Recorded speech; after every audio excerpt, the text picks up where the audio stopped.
England, 1822. It was an established opinion in London society that Duke Benedict, at the age of 8 and 20, was in possession of everything a man could desire. What was less understood was that the Duke himself considered his life to be entirely devoid of a single thing he truly wanted. He stood by the tall library window of his London mansion, gazing without interest at the manicured square below. The room was a masterpiece of somber elegance, rich mahogany, deep navy blues, and charcoal greys. It was a world devoid of primary colour, and most especially of black. "She is the daughter of the Earl of Ashworth," said a voice from behind him. "Her dowry is considerable, her connections are impeccable, and she is said to have a great appreciation for art." Benedict did not turn. "Benjamin, does she have an opinion of her own? Or is it merely the opinion of her father, repeated with more elegant phrasing?" His friend Benjamin, a warm and sensible man of 32, sighed from his position near the desk. "I am merely reading the list, Benedict. You are the one who declared a sudden, unyielding desire for a wife this season." "I declared a desire for a partner," Benedict corrected, finally turning. "Not a decorative vase who can recite the names of Italian painters. These women, their mothers present them to me with a list of my own interests, as if I am a prize to be won by mimicry. I am weary of it. I am weary of women who profess a sudden love for my favorite horse or my political leanings." He gestured to the list in Benjamin's hand.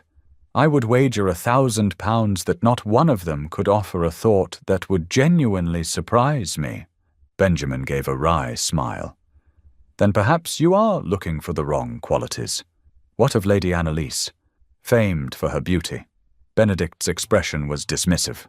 "Beauty is the most common currency in this city. I find it holds very little value." He ran a hand through his dark hair, a gesture of deep frustration. "There is a hollowness to it all. A performance. I wish to meet a woman, not an actress playing a part." He paused, his gaze drifting to a dark marble bust in the corner. "Just ensure none of them are presented to me in black. I find the colour absolute. Avoid. I have no room for such bleakness in my life." Meanwhile, in the quiet countryside of Hertfordshire, Drusilla Dorcas was about to learn the true meaning of bleakness herself. She stood in her bedchamber, a room that, like the rest of the house, was furnished with more ambition than taste. Her family, headed by her father, Sir Alister Dorcas, was a study in social climbing, a wealthy merchant's family desperate to be mistaken for old aristocracy. It was a secret, however, whispered only between Sir Alister and his wife, that the funds to support such a performance were rapidly dwindling. Drusilla, at 24, was a creature of quiet resilience, a vibrant soul trapped in a gilded cage. But at this moment, she felt a flicker of pure, unadulterated joy. She had just discovered a locked trunk in the attic, and inside, a treasure. The gowns of the mother she barely remembered. She pulled one out, a gown of luminous, joyful pink, her own favourite colour, a fact she cherished as a secret connection to the woman she'd lost at the age of 10. Slipping it on, the silk felt like a whisper from the past. It fit as though made for her. She spun before the mirror, the skirt flaring around her, and for a glorious instant she was not the daughter of a tormented, angry man. She was free. The door opened. Sir Alister stood there, his face a mask of pleasantry that froze the moment he saw her. The colour drained from his cheeks, replaced by a dark, mottled red. "What?" he said, his voice a low tremor that was far more terrifying than a shout. "Is the meaning of this?" Drusilla stopped spinning, her joy evaporating. "Father, I only just found them." It was Mother's. "I can see whose it was," he hissed, stepping into the room. His eyes raked over her, but he did not see his daughter. He saw a ghost. "That is the very gown she wore to the Harrington ball. The night she held court with the Viscount until dawn, smiling into his eyes. You have her face, her hair, and now you have her vanity." "That is not true." Drusilla's spirit, the one her father was so determined to crush, flared to life. I only wanted to feel close to her. You will feel the back of my hand if you do not take it off this instant, he roared, his control finally snapping. You are as stubborn as she was. You will burn it. You will burn all of them. Lady Rhoda, Drusilla's kind but timid stepmother, rushed in, drawn by the shouting. My dear, what is it? Drusilla. She will not be attending the ball. Sir Alistair spat, his furious gaze still locked on his daughter. I will not have her parading about, turning the heads of men, reminding everyone of the woman who brought shame to my name. Sir Alistair, you cannot, Lady Rhoda pleaded, her voice trembling. Her absence will cause more gossip than her presence ever could. What will people say? Her father considered this, his cruel mind twisting the plea into a new form of punishment. A slow, terrible smile spread across his face. Very well, she will attend. But she will not go as a jewel. She will go as a shadow. He turned to his wife. You will have a gown made for her. From the plainest black wool, no lace, no ribbon. Make it voluminous, ill-fitting. She wishes to be seen? Then let society see her shame.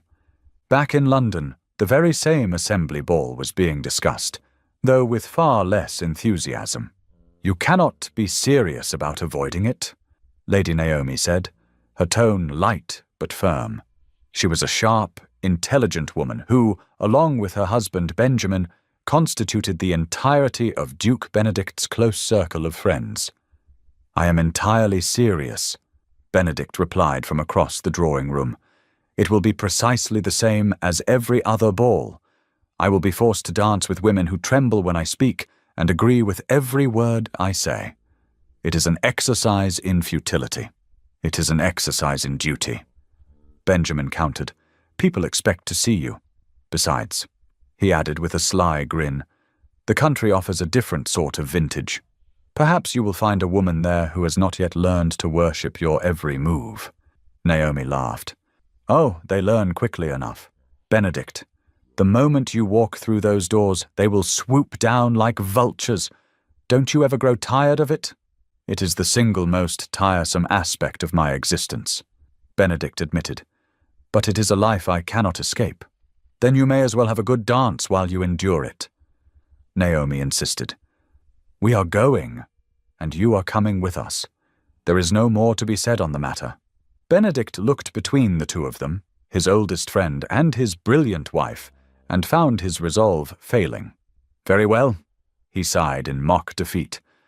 But if I am forced to discuss crop rotation with another debutante whose father has coached her on my agricultural theories, I am holding you both personally responsible.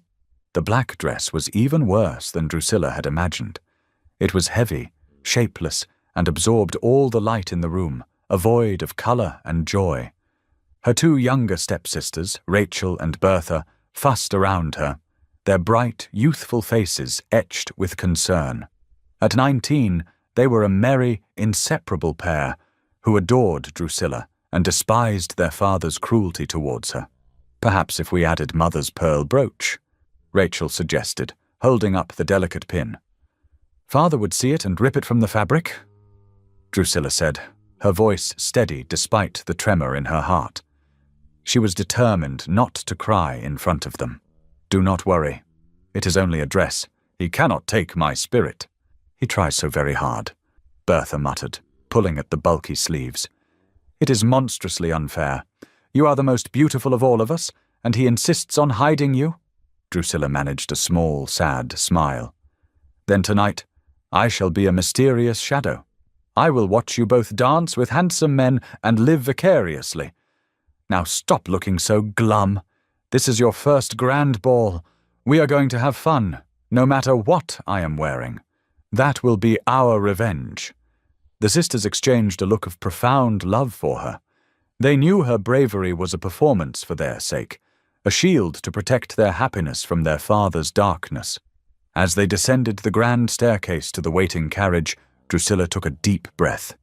She was not going to the ball to find a husband or to please society. She was going as an act of defiance, a silent declaration that even in a dress made of shame, she would not be broken. The ballroom was a galaxy of color and light. Jewels glittered, silks rustled, and the air buzzed with music and ambition. Duke Benedict, having finally extricated himself from a suffocating conversation with a particularly determined matchmaking mother, had retreated to the relative quiet of a marble pillar near the edge of the dance floor. He signaled for a glass of champagne, his polite smile finally falling away to reveal a deep, profound boredom. It was from this vantage point that he saw her. Across the small expanse of polished floor, amidst a sea of pastel silks and vibrant satins, stood a woman in stark, unadorned black. The dress was a monstrosity, a shapeless void of color, yet it failed completely to hide the exquisite beauty of her features, and in it she was the most captivating creature he had ever seen. But it was her spirit that truly held him fast. She was not looking at him. She was laughing, her head tilted towards two younger girls, and the genuine joy on her face was a beacon in the stuffy, performative room. It was then that the small drama unfolded, not 10 feet from where he stood. A clumsy young lord, trying to gain the attention of one of the younger girls, stumbled backwards, spilling a glass of champagne down her front. He offered a hasty, insincere apology. "A gentleman of your considerable size must find it a terrible challenge to navigate a ballroom," came a voice, clear and laced with ice. It was the woman in black. "Perhaps you ought to practice with the furniture first, before attempting to approach ladies." Benedict froze, the champagne glass halfway to his lips. The words were sharp, intelligent, and utterly authentic. He felt a pull so immediate, so powerful it stole the air from his lungs. This was not an actress. This was a real person. He caught Benjamin's eye across the crowd and gave a subtle, almost imperceptible nod. Benjamin, understanding his friend perfectly, excused himself from his own conversation and moved to the Duke's side. "The lady in black," Benedict murmured, his voice an urgent command, never taking his eyes off her. "Who is she?" Benjamin followed his gaze. "That is a Miss Dorcas," he said quietly, having made it his business to know the local families. "Her father is Sir Alistair Dorcas, a merchant of some wealth." Benedict barely heard the rest. Miss Dorcas. The name settled in his mind, a piece of a puzzle he suddenly needed to solve. The room seemed to fade away. The music, the chatter, the sea of fawning faces, it all vanished. There was only the woman in the black dress. The one color he despised, now worn by the only person in the room he desperately needed to meet. Forgetting his friends, forgetting his title, forgetting everything, he began to walk. A hush rippled through the crowd as they watched their duke cross the floor, bypassing the most beautiful and well-connected ladies of the season. He stopped before the woman in black, the one they all thought was a servant or a disgraced relation, and he bowed. "Forgive my intrusion," he said, his voice a low vibration that only she could hear over her own pounding heart. "I find myself in need of a dance partner with a far more interesting view of the world than I have so far encountered this evening." He looked up, and for the first time she met his gaze. His eyes held hers as the entire world watched. "Miss Dorcas," Duke Benedict said, "would you do me the honor?" And in the deafening silence that followed, as her father watched with thunderous fury and her sisters with breathless awe, Drusilla Dorcas had to decide whether to take the hand of the one man who could be her salvation, or her ultimate ruin. For a paralyzing moment, the world consisted only of the deafening silence in the ballroom and the outstretched hand of Duke Benedict. Drusilla felt the weight of 100 pairs of eyes, but the most powerful were those of her father, whose fury burned like a physical force from across the room. To accept was an act of open rebellion, a declaration of self-worth she had never been permitted to make. To refuse was to retreat back into the shadows he had designed for her. She looked at the Duke. His expression was not one of pity, but of genuine, unwavering interest. In his eyes, she was not a shadow. She was a woman. "I would be honored, Your Grace," she said, her voice clearer and stronger than she expected. She placed her trembling hand in his. A collective gasp rippled through the assembly as he led her to the dance floor. It was a waltz, an intimate dance that signaled a level of interest far beyond mere politeness. As he drew her into the frame, his hand resting gently but firmly on her waist, she was acutely aware of the stark contrast between his impeccably tailored evening clothes and her own shapeless black wool. "I must confess, Miss Dorcas," Benedict began, his voice a low murmur meant only for her. "I have been observing you this evening. You seem to be the only person in this entire room who is genuinely enjoying herself." Drusilla's sharp tongue, her trusted shield, came to her defense. "Perhaps that is because I am the only person here with nothing to gain, Your Grace." "It is remarkably freeing." A slow smile touched his lips. He had expected deference. He was met with wit. "And yet you speak as though freedom is a novelty to you." His perception was so astute it startled her. "For a woman, freedom is always a novelty," she replied, her gaze steady. "It is a currency we are rarely permitted to hold." "Then you must be a very wealthy woman indeed," he said, his eyes crinkling at the corners. "For you wield your opinions with the confidence of a queen." "Opinions are all the dowry I possess, Your Grace," she retorted, a ghost of a smile playing on her own lips. "I must spend them wisely." He laughed then, a genuine warm sound that seemed to silence the whispers around them. He was utterly enchanted. This was no performance. This was real.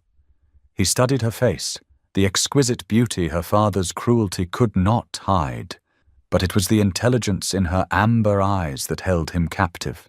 He saw the flicker of sadness beneath the surface, the resilience that held her straight and tall in a dress designed to make her slump in shame.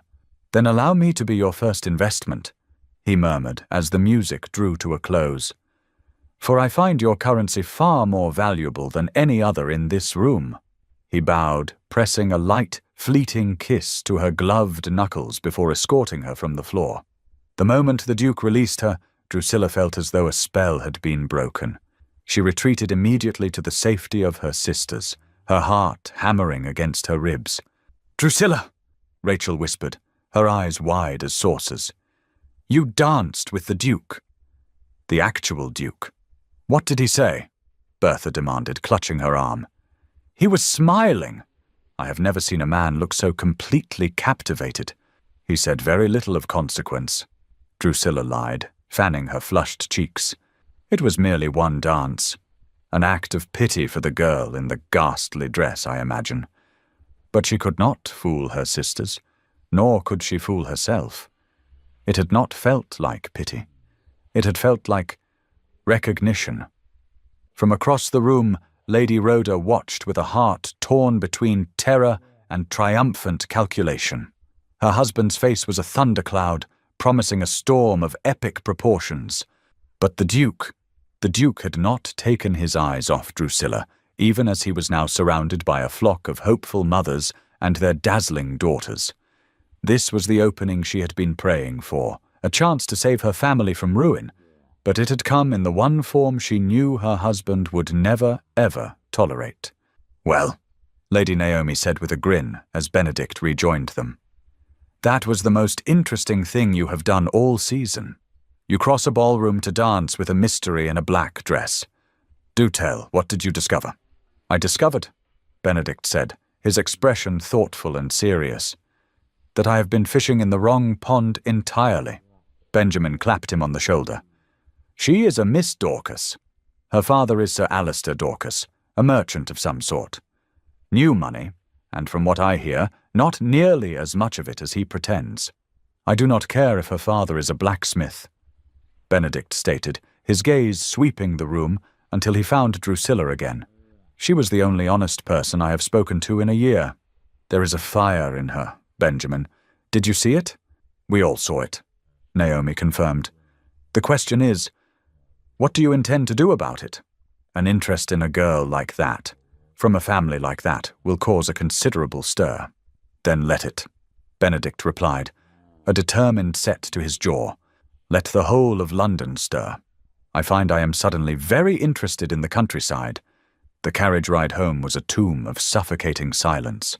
Drusilla sat opposite her father, feeling the heat of his rage, though he did not look at her. The moment the front door of their home closed behind them, the storm broke. "You did that deliberately," Sir Alistair hissed, grabbing her arm. "You made a spectacle of yourself. You invited his attention." "I did nothing of the sort!" Drusilla cried, wrenching her arm away. "I did as you commanded. I wore this dress. I stood in the corner and I accepted a dance. Is my very existence so offensive to you?" "Your defiance is what is offensive," he roared. "It is her defiance. I see her in you, the same deceitful pride, the same way she would smile at other men, inviting them with her eyes." "Stop it!" Drusilla's voice cracked with a pain that had been building for 14 years. "Stop speaking of her as if she were a monster, and stop looking at me as if I am her ghost." "You are her ghost!" he shouted, his face contorted with a decade of jealousy and grief. "You stood there in that dress her mother wore, looking just like her, and you think I do not see the same poison in you?" "Enough, Alistair," Lady Rhoda finally intervened, stepping between them. "You are speaking of your own daughter." "He has never seen me as his daughter," Drusilla said, tears of fury and heartbreak finally streaming down her face. "He sees only a woman he despised." "I despise deceit," he bellowed. "And you, madam, are the living proof of it."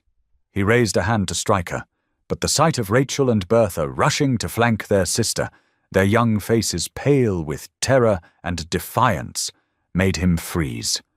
He looked at the three of them, a united front against him, and something inside him seemed to crumble. With a guttural cry of anguish, he turned and stormed into his library, slamming the door behind him. The three sisters clung to each other, trembling in the aftermath. The battle was over, but the war was far from won. Drusilla knew that something had irrevocably broken that night. The next morning, the house was unnervingly quiet, the air thick with unspoken resentments. Drusilla had not slept, her mind replaying the dance, the conversation, and the terrible fight that had followed. She knew her father would never forgive her. Any hope of a connection with the Duke was a fantasy, a fleeting dream that had only served to make her cage feel smaller and colder. She was sitting in the morning room with her sisters, the three of them finding solace in their shared silence, when the family butler, Jennings, entered the room. His face was pale, his expression one of profound shock. He stood stiffly by the door, his eyes fixed on Drusilla.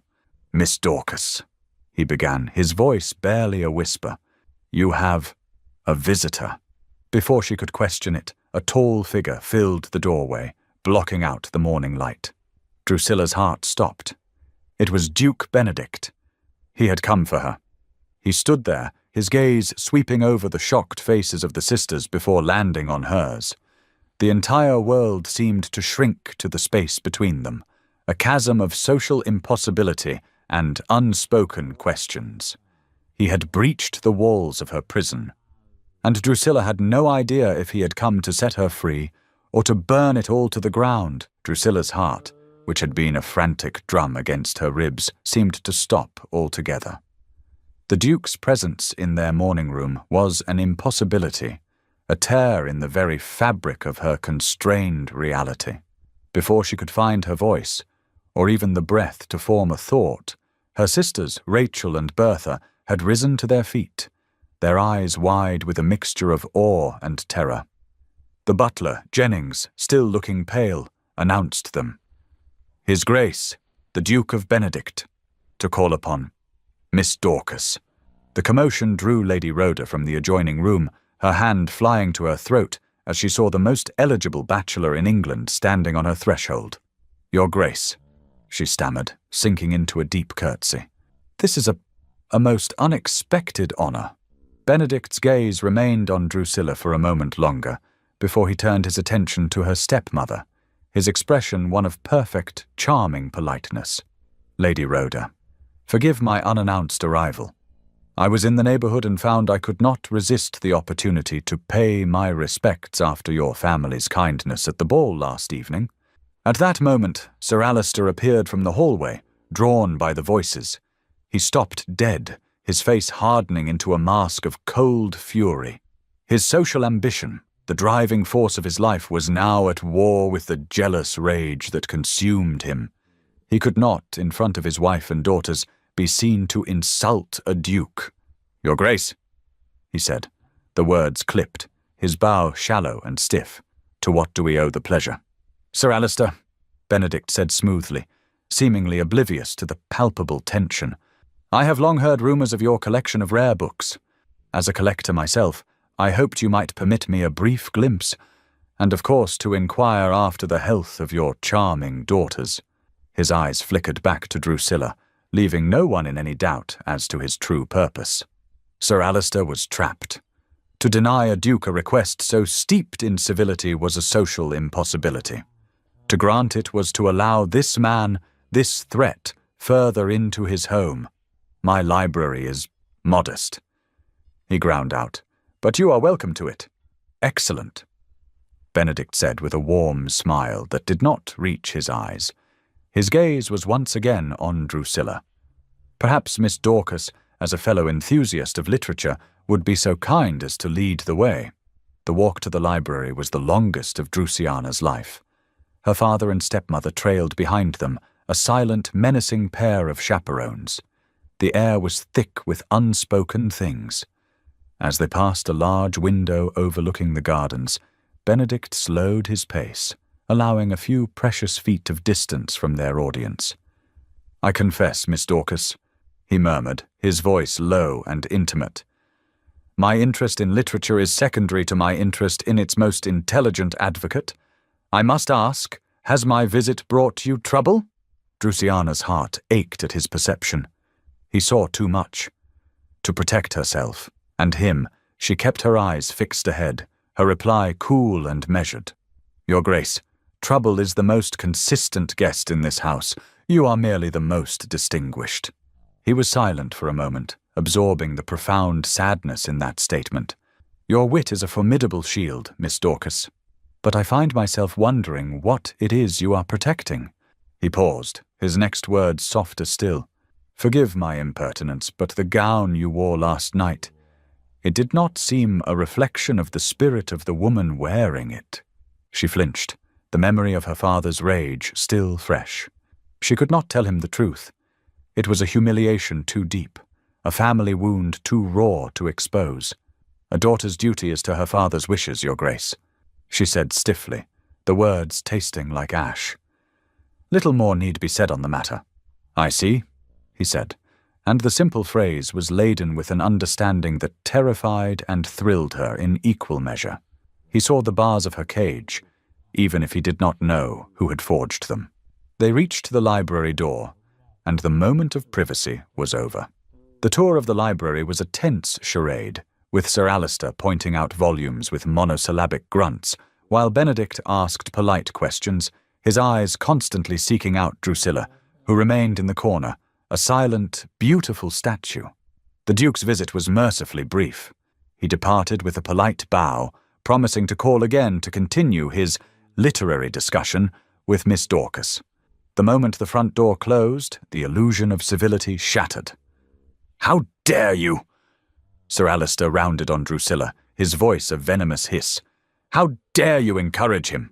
You flaunted yourself. You drew him here with your coy games just as she did." "I did nothing," Drusilla retorted, her fear eclipsed by the sheer injustice of it all. "I spoke barely a word to him." "Your silence speaks volumes," he raged. "He looks at you, and he sees a prize to be won. And you welcome it." "Alister, please," Lady Rhoda begged. "Consider what this could mean. A connection with the Duke could save us." "I would rather be ruined than sell my daughter to a man who looks at her with such possession," he roared, the hypocrisy of his words lost on him. He paced the room like a caged animal, his mind racing for a way to reassert his control. He could not forbid the Duke from calling, but he could ensure the courtship went no further. He stopped, a cruel, calculating light entering his eyes. "Very well," he said, turning to Drusilla. "The Duke wishes to see you." Then he shall see you. But only here, in this house. A cold dread crept over Drusilla. What do you mean? I mean your little excursions are over, he said, a terrible finality in his tone. You will not ride in the park. You will not walk in the gardens. You will not leave this property. If the Duke wishes to pay his respects, he will do so in this drawing-room, with your mother present at all times. You will be a fixture of this house, like the furniture. Is that clear? It was a life sentence. Her brief, intoxicating dance with freedom was over. The Duke's attention, which had offered a fleeting glimpse of another world, had only resulted in her cage becoming smaller, the locks stronger. With a choked sob, she turned and fled to her room, the sound of her father's triumphant breathing echoing in her ears. The next day passed in a haze of quiet despair. Drusilla remained in her room, the walls feeling closer than ever. Her sisters tried to comfort her, their youthful faces full of a helpless rage, but there was nothing to be said. Her father had won. In the late afternoon, a footman delivered a package to her door. It was a flat, rectangular parcel, wrapped in simple brown paper and addressed to her in a strong, elegant hand. It was from the Duke. Because it was a parcel and not a letter, her father could not easily forbid it. With trembling fingers she unwrapped it. Inside was a slim volume of poetry by Lord Byron. Her heart fluttered as she remembered, touching upon the subject in their brief, stolen conversation. He had remembered. He had listened. As she opened the cover, a small folded note fell out from between the pages. Her breath caught. It was not addressed to her, carrying no name that could incriminate her. It contained only a few lines of script. Miss Dorcas, you spoke of freedom as a novelty. I find I cannot rest while that is your reality. I will call again tomorrow. Yours, Benedict. She sank onto her bed, clutching the note to her chest as if it were a living thing. The walls of her room no longer felt like a prison, but like a fortress under siege. He saw her. He understood. He was not just a suitor, intrigued by a pretty face. He was an ally, a man who saw her cage and refused to accept it. And as she read his name for the first time, a name he had written for her eyes only, her despair was consumed by a new and far more dangerous emotion, hope.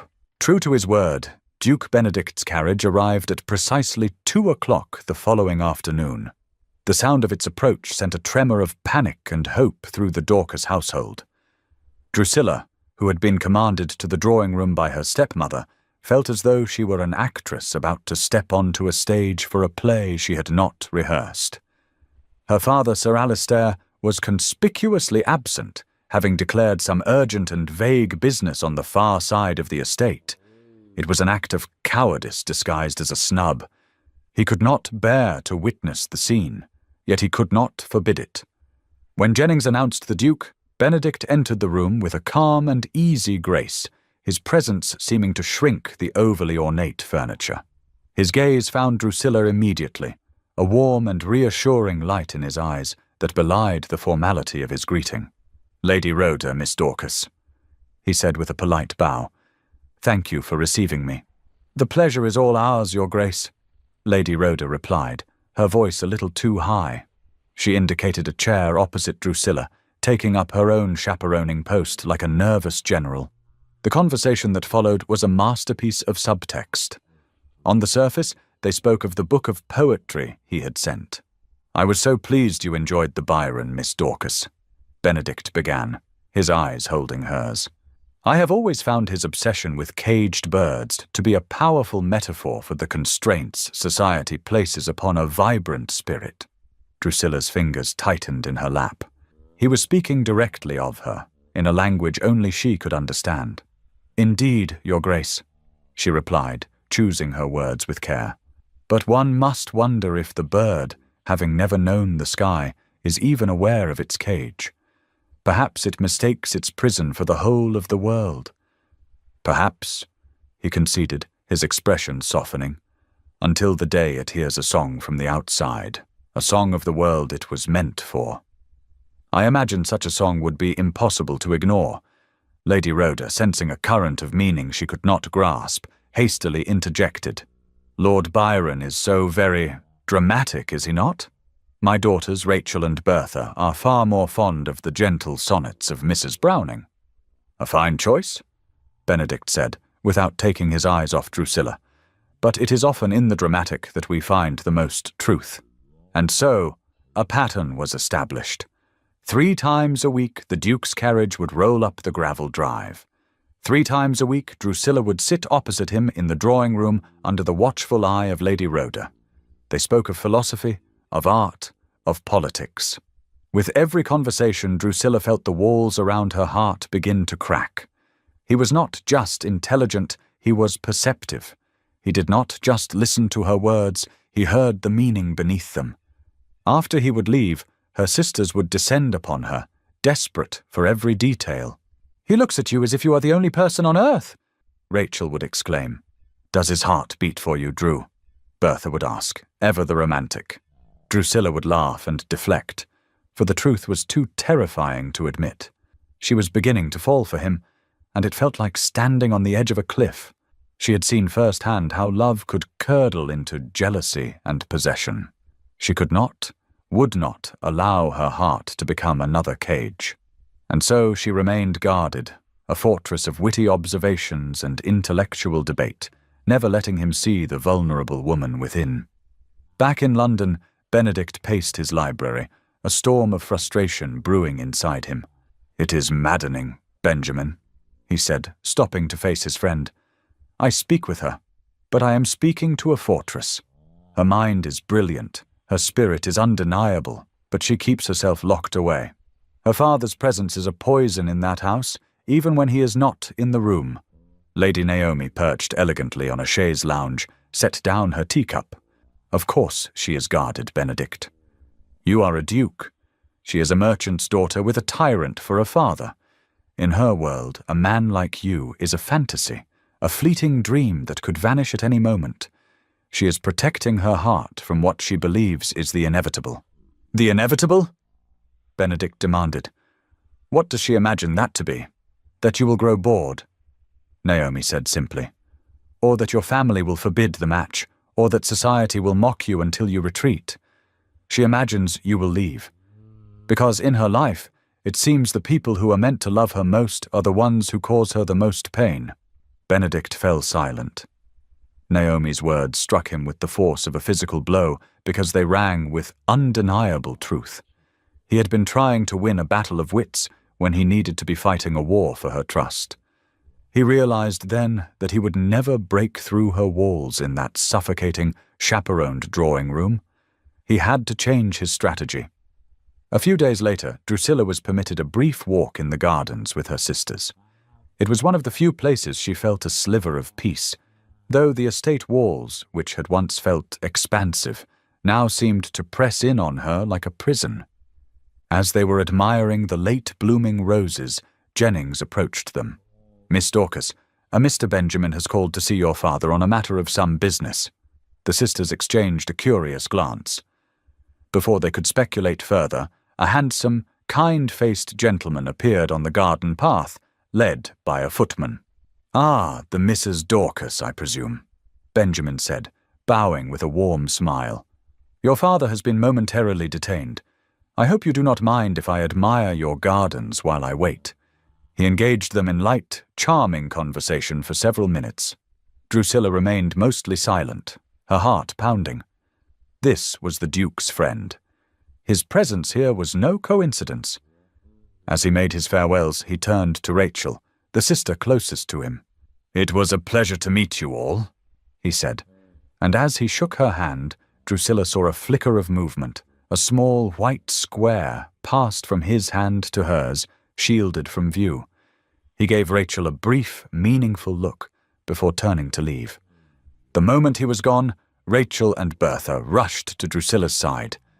"He gave me this," Rachel whispered, her hand trembling as she opened it. "It is for you." Drusilla took the note. It was from Benedict.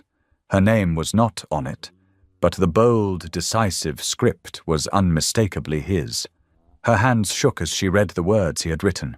"Drusilla .. I cannot know you as a collection of chaperoned conversations.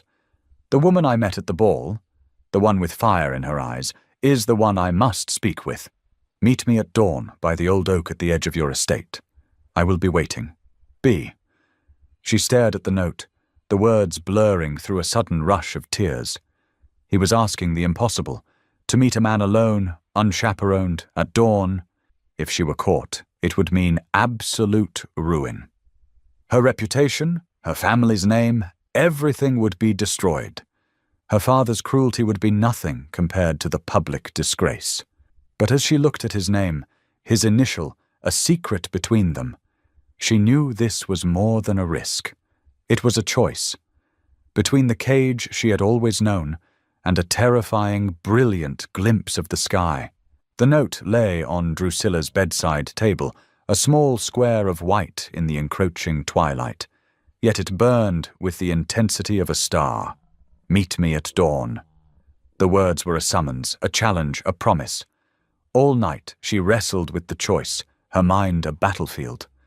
Fear, a cold and familiar companion, whispered of the consequences.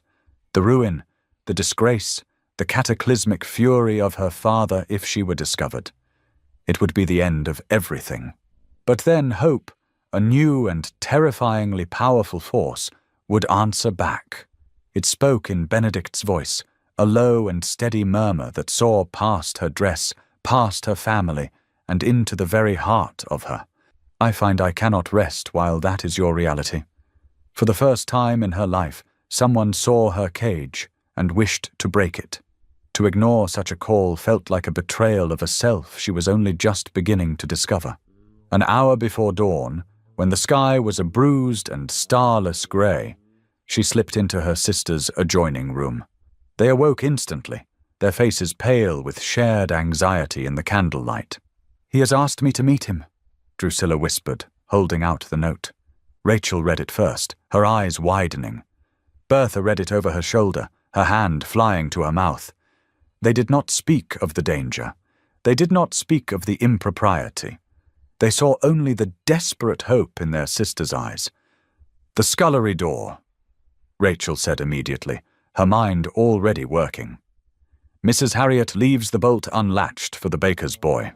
I will go down first. If I am not back in 5 minutes, it is not safe. I will wait by the landing," Bertha added, her voice a fierce whisper. "I will listen for father. He sometimes rises early. If you hear an owl's hoot, it is me. You must turn back." Drusilla looked at them, at their brave, determined faces, and felt a surge of love so powerful it nearly brought her to tears. In this house of shadows, her sisters were her light.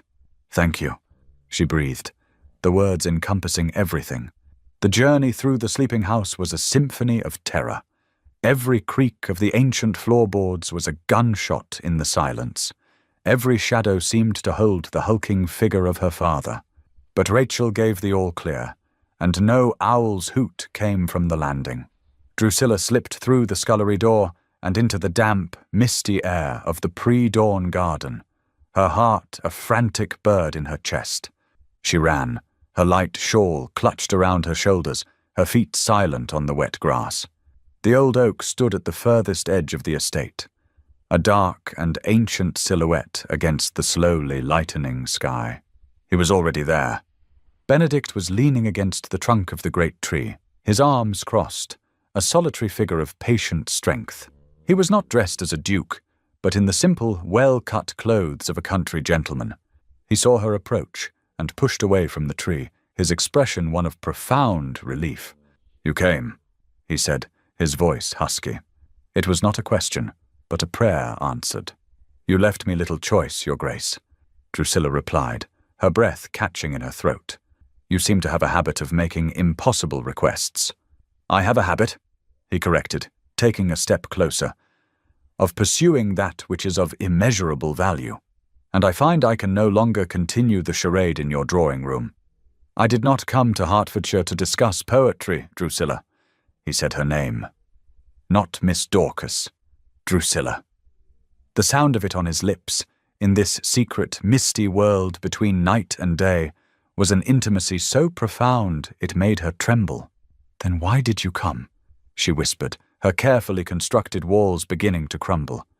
"I came for the woman I met at the ball," he said, his gaze intense. "The one with fire in her eyes, who defends her sister and is not afraid to speak the truth. I came because I see the injustice of your situation, and I cannot stand by and do nothing." He took another step, closing the distance between them. "Your father. He is the reason for the black dress. He is the reason for your sadness." It was not a question. It was a statement of fact. And hearing the truth spoken aloud by someone else, by him, was a release so powerful it broke her. A single hot tear escaped and traced a path down her cold cheek.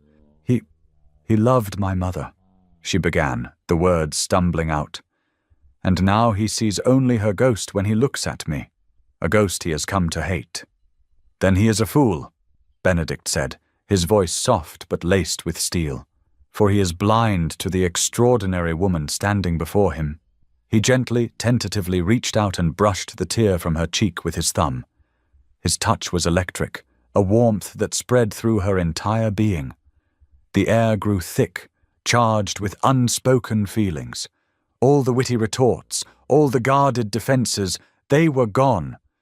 There was only this man, his sincerity a beacon, his touch a revelation. His eyes searched hers, asking a silent question. He saw her fear, her vulnerability, but he also saw the flicker of a desire that matched his own. Slowly he leaned in, his gaze dropping to her lips. This was it.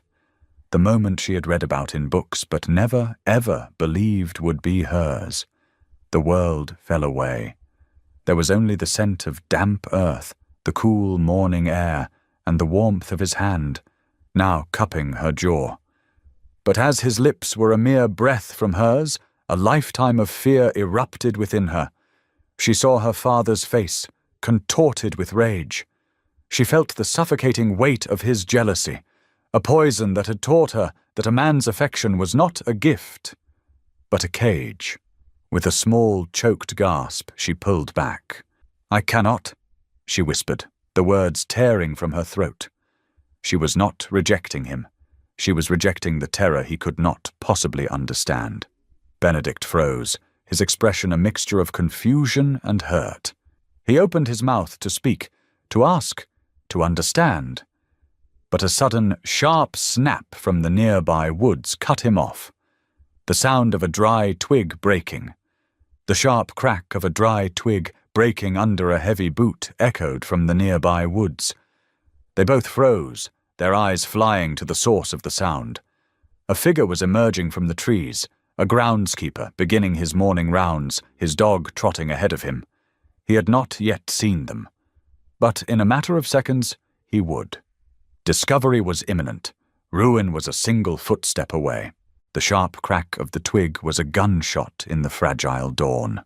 All thought, all emotion, all of the unresolved tension of the almost kiss vanished in a single, ice-cold rush of adrenaline. Benedict reacted instantly. His arm shot out, pulling Drusilla with a firm but gentle strength behind the massive, ancient trunk of the oak tree. He pressed a finger to his lips, his eyes wide and alert, scanning the woods. Drusilla's back was flush against the rough bark, her heart hammering so violently she was certain the whole world could hear it. Benedict was a wall of warmth in front of her, shielding her from view.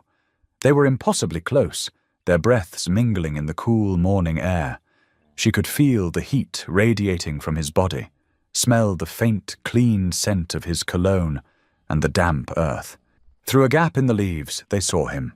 A groundskeeper, his dog sniffing merrily at the base of a nearby hedge.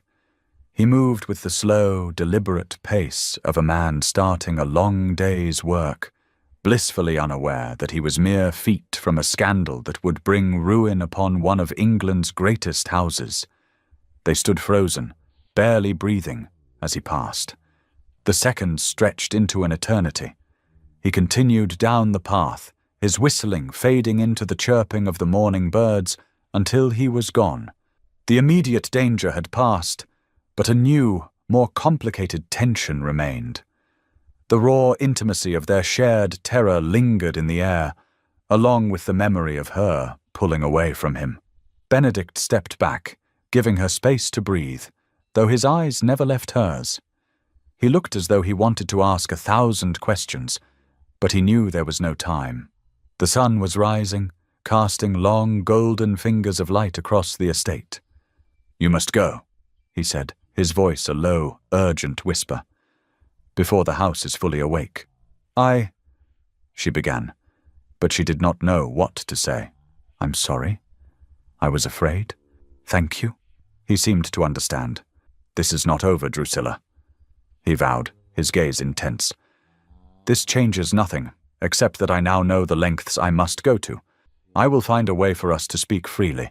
I promise you." She could only nod, her throat tight with unspoken emotions. With one last, lingering look, she turned and fled, running back across the dew-kissed lawn, not with the hope she had arrived with, but with the frantic, terrified energy of a fugitive. When she slipped back into her room, Rachel and Bertha were huddled together, their faces pale. "We heard a dog bark," Bertha whispered. "We thought—" "I am safe," Drusilla assured them, leaning against the closed door, her body trembling. "He was there. We were almost seen." She did not tell them about the almost kiss. It was a moment too personal, too confusing to share. It felt like a secret she had to keep even from herself. Later that morning, the family gathered for a tense breakfast. Drusilla kept her eyes on her plate, hoping to appear as unremarkable as possible, but she could feel her father's gaze on her, a heavy, scrutinizing weight. Sir Alistair had not missed the dark circles under her eyes or the feverish, high colour in her cheeks. He had been listening all night, a spider in his web, and while he may not have heard her leave, he sensed a change in the atmosphere of his home. "You look flushed this morning, daughter," he commented, his voice dangerously pleasant. "Did you not sleep well? Or did your dreams prove more active than usual?" "I slept perfectly well, father," she replied, her voice steady. "Perhaps it is the prospect of another thrilling day of embroidery that brings such colour to my cheeks." His eyes narrowed at her sarcasm, but he said nothing more. He merely watched her, a predator observing his prey, and Drusilla knew, with a certainty that chilled her to the bone, that he was planning something. An hour later, in the dim, oppressive quiet of his study, Sir Alistair Dorcas confirmed his daughter's fears. He sat at his desk, staring at the damning figures in his account ledgers. Ruin was not a distant threat. It was a wolf at the door. The Duke was a tantalizing solution, but an unpredictable one. Benedict's interest was in Drusilla, the defiant daughter he could not control. It was a situation that grated on his soul. He needed a solution that would solve his financial problems and reassert his absolute authority over his household. His eyes fell upon a letter on his desk, received a week prior. It was from a Mr. Jonas Thorne, a man of 50, whose vast fortune had been built through ruthless, often cruel business practices. Thorne was a widower, socially ambitious, and known to have an eye for very young, beautiful women. In his letter, he had made a blunt inquiry about the prospect of a union with the Dorcas family, having seen Drusilla at a church service some months ago. At the time, Sir Alistair had dismissed it. Now it seemed like a stroke of genius. Thorne was a man he understood, a man motivated by simple greed and possession. He was controllable, and he was rich. A cruel, triumphant smile spread across Sir Alistair's face. He would solve his money problems and put an end to this romantic nonsense in one fell swoop. He dipped his quill in the ink and began to write his reply to Mr. Thorne. He was setting a trap, and his daughter was the bait. That evening, dinner was a torturous affair. Drusilla, Rachel, and Bertha spoke in quiet tones, while Lady Rhoda made nervous conversation about the weather. Sir Alistair remained silent, watching them all with the smug satisfaction of a man who held all the cards. Finally, as the plates were being cleared, he set down his wine-glass. "I have some news which concerns this family," he announced, his voice booming in the quiet room. "And you in particular, Drusilla."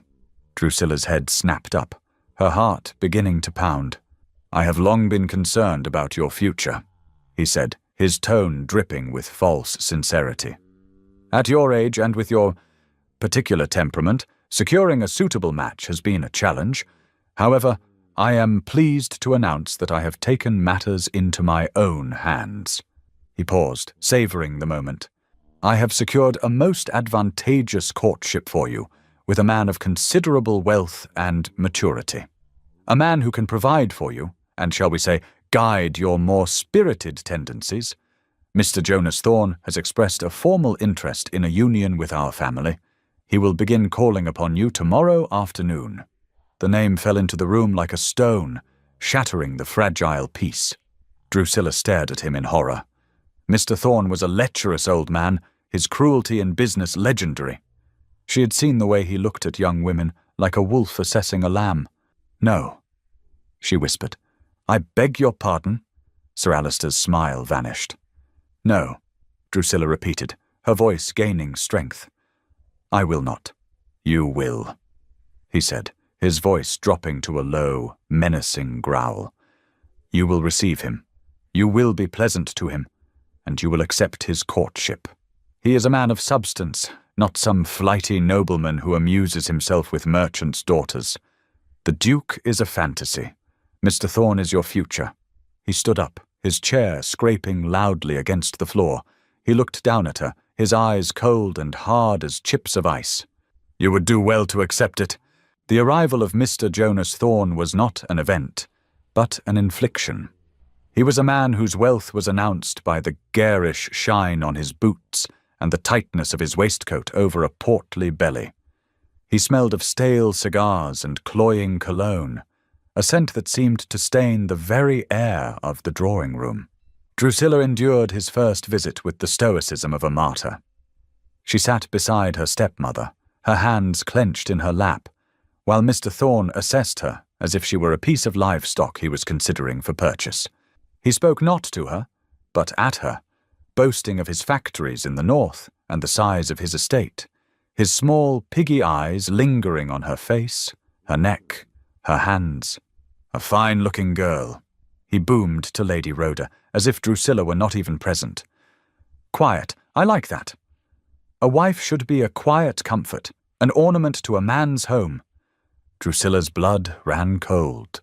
This was her father's vision for her future, to be a silent ornament in a vulgar man's house.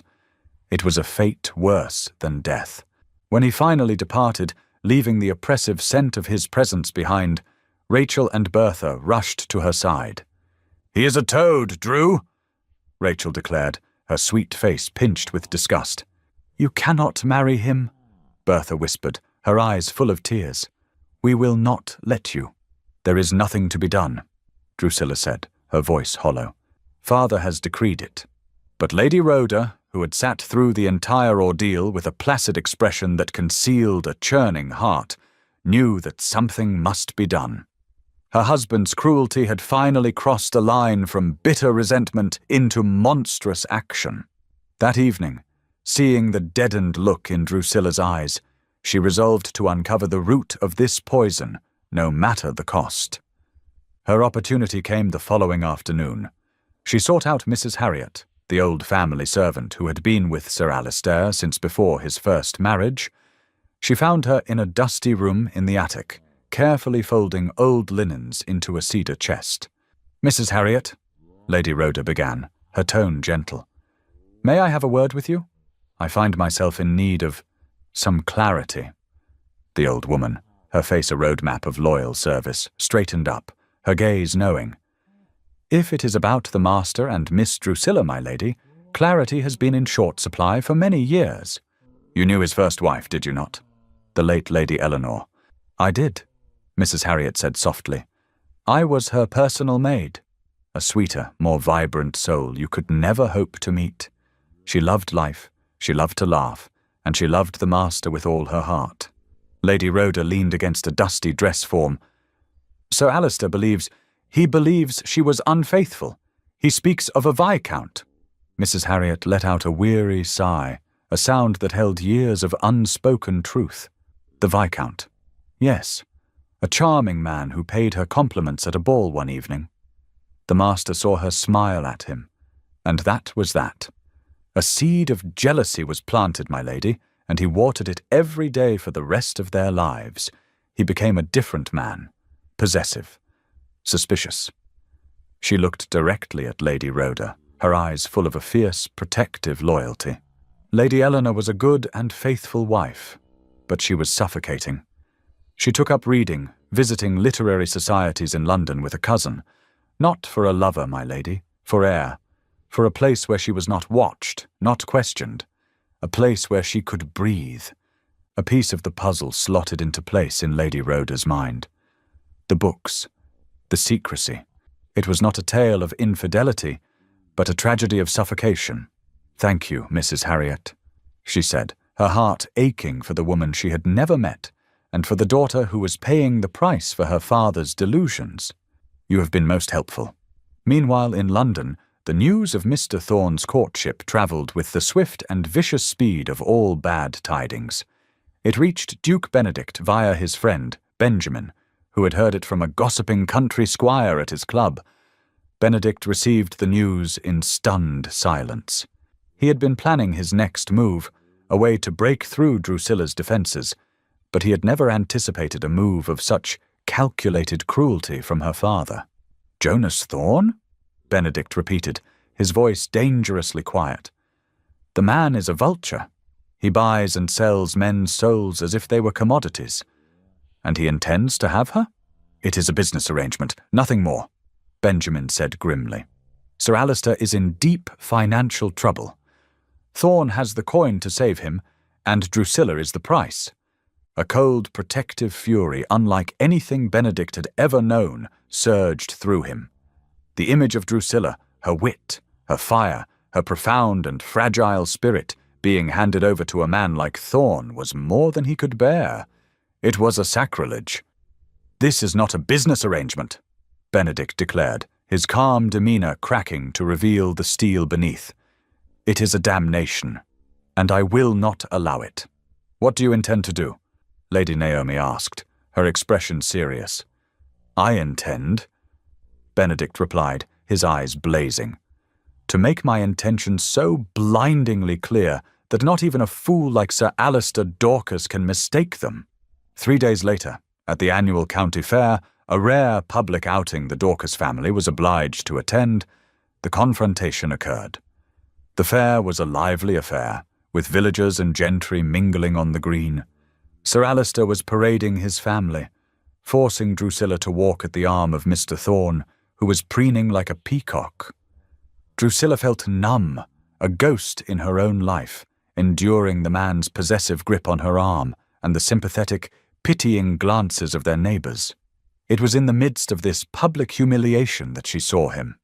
Duke Benedict was striding across the green directly towards them, with Benjamin and Lady Naomi a few paces behind.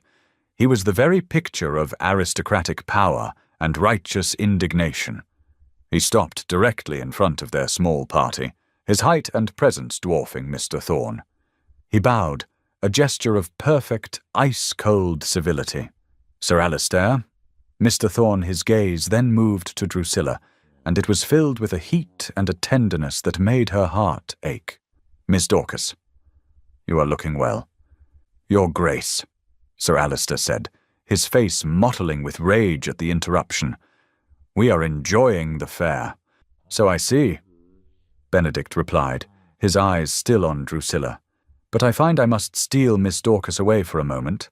I have been meaning to ask her opinion on a new volume of poetry I have acquired. I find her insights invaluable." Before Sir Alistair could protest, Benedict offered his arm to Drusilla. It was a direct, public challenge. To refuse would be to cause an even greater scene. Trembling, Drusilla withdrew her arm from Mr. Thorne's grasp and placed it on the Duke's. "Your Grace," Mr. Thorne blustered, his face turning a deep, apoplectic red. "I believe I am the lady's escort." Benedict turned to him, his expression one of bored dismissal. "Indeed, and I am the Duke of Benedict. I trust you see the distinction." He then looked at Sir Alistair, his voice dropping so that only he could hear. "Your games are at an end, sir. Your daughter is not a piece of property to be traded. She is a woman of exceptional character, and she deserves to be treated with honor." He then raised his voice for all the nearby gentry to hear, a clear and ringing declaration. "In fact, my interest in Miss Dorcas and her remarkable mind is so profound, I find I must discuss it with you formally, Sir Alistair, at your earliest convenience." The surrounding conversations died. Everyone was staring. He had just publicly declared his intentions. He had thrown down the gauntlet, creating a scandal so delicious it would be the talk of the county for months. He gave Sir Alistair a cold, challenging look, leaving the man no room to maneuver. Humiliated, cornered, and shaking with a fury he could not express, Sir Alistair Dorcas looked at the man who had just stolen his victory and knew he had no choice. "Tomorrow," he bit out, the word tasting like poison. "At my home, 2:00. The morning of the Duke's formal visit was a study in contrasts. Downstairs, the drawing-room was being aired and polished to within an inch of its life, Lady Rhoda fluttering about with a mixture of nervous excitement and sheer terror. Her entire future, and the futures of her daughters, rested on the next hour. To her, Duke Benedict was not a man. He was salvation in a perfectly tailored coat. Upstairs, Drusilla sat numbly by her window, watching a pair of robins on the lawn. Her sisters, Rachel and Bertha, hovered nearby, their usual cheerful chatter replaced by a hushed, reverent anticipation. "He is going to ask for your hand, Drew," Rachel whispered, her hands clasped together. "I know it. And then Father will have to say yes. He wouldn't dare refuse a duke. And you will be a duchess," Bertha breathed. "And you will leave this house forever, and you will be happy." Drusilla offered a weak smile. "You are both living in a fairy tale. You do not know our father." She had spent the night staring into the darkness, her heart a tangled mess of hope and dread. The Duke's public declaration had been a bold, magnificent gesture, but she knew the landscape of her father's mind. It was a dark and twisted place where logic held no sway, and old wounds festered into poison. She did not dare to hope. Hope was a vulnerability she could not afford. Meanwhile, in his study, Sir Alistair Dorcas paced before the cold fireplace. He had been publicly cornered, his authority challenged by a man whose power dwarfed his own. His ambition screamed at him to accept the Duke's proposal. It was a match beyond his wildest dreams, a union that would erase his debts, cement his family's place in society, and make him the envy of every social climber in England. But every time he pictured it, the image was soured. He saw Drusilla, radiant and triumphant, standing beside the Duke, and in his mind's eye, her face would morph into that of her mother, smiling that same radiant, secretive smile she had given the Viscount at the Harrington ball. The thought was a hot poker to his soul. To give his daughter's hand to this man felt like a surrender, a final posthumous victory for the wife he believed had betrayed him. At precisely 2:00, Duke Benedict was announced. He was shown into the drawing-room where Sir Alistair, Lady Rhoda, and Drusilla awaited him. Drusilla was instructed to sit beside her mother, a silent observer to the transaction of her own life. Benedict was calm, direct, and impeccably honourable. He dispensed with pleasantries quickly. "Sir Alistair," he began, his voice steady and clear, "I will not waste your time with pretense. My admiration for your daughter, Miss Dorcas, is profound. In the short time I have known her, I have found in her a woman of unparalleled intelligence, character, and grace. She is the finest woman I have ever had the honour of knowing." Lady Rhoda's eyes filled with tears of relief. Drusilla's heart began a slow, heavy pounding in her chest. "It is for this reason," Benedict continued, his gaze briefly finding Drusilla's, a silent promise in his eyes, "that I have come today to formally request her hand in marriage." He did not stop there. With deft, elegant phrasing, he alluded to the precariousness of Sir Alistair's financial situation, framing it as a matter of course for a man of his standing to secure his new family's position. He spoke of merging business interests, of dowries and settlements that were, in effect, a rescue package of immense generosity.